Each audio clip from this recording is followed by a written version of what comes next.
Jonesy and Amanda. Jam Nation. We've got some breaking news right now. We do. We're going to cross to Liam Tapper, the Sunrise correspondent from Channel 7. Human bones have been found in a building site in Cromer.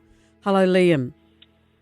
Good morning, Jonesy. Good morning, Amanda. Now, obviously, these bones are of interest. Well, of interest always. If someone's had murdered, presumably. Lynn Dawson, though, disappeared in that very region in the 80s, and that's why there's added interest here.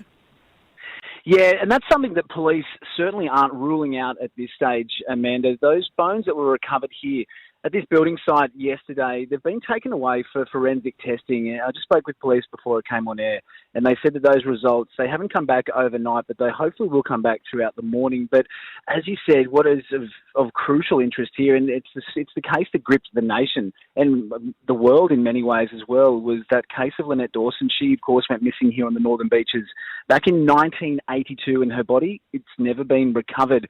Also of interest here is that Chris Dawson, he was that school teacher, of course, at Cromer High, which is less than 1 kilometre away from this building site. So it's one thing that detectives, they're not ruling out that it could in fact be Lynette Dawson, of course, but that is still yet, of course, to be determined when that testing comes back. How did they come across the bones? Well, it is a construction site inside, so there were workers who were working here, and as you could imagine, presumably they were going through with the construction operation, and they've dug them up during that process, and they've done the right thing. They've contacted police immediately. They've exited the construction site, and that's when the police have come in. And there's been a police presence here all night at the building site. I'm told that they will return later on in the morning to try and gather more evidence. There are no workers inside here at the moment, though, as police continue this investigation. And, of course, Chris Dawson is, as we speak, serving a life sentence for Lynn's murder. He is, and he tried to appeal it just only a matter of weeks ago, and that was knocked back. In court, the evidence was found that there wasn't sufficient evidence, rather, to overturn that case and grant Chris Dawson his freedom. So he will likely spend the rest of his life in jail for the murder of his wife, Lynette, and who tragically has never been found. Liam, do we know what was there before it was a building site?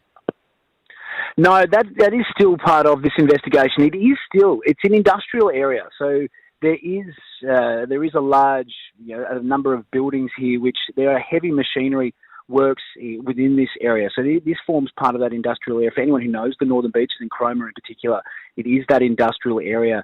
In terms of what was here back in the 80s, this is almost 40 years ago now that Lynn went missing. So police will be going through the history, the record books of this site as well, to determine what was here and how much building has happened in the meantime, because that 40 years is a long time. And the Northern Beaches has been a notorious area for people going missing as well. So on top of the potentially being Lynette Dawson, there are a number of missing persons cases that this could relate to.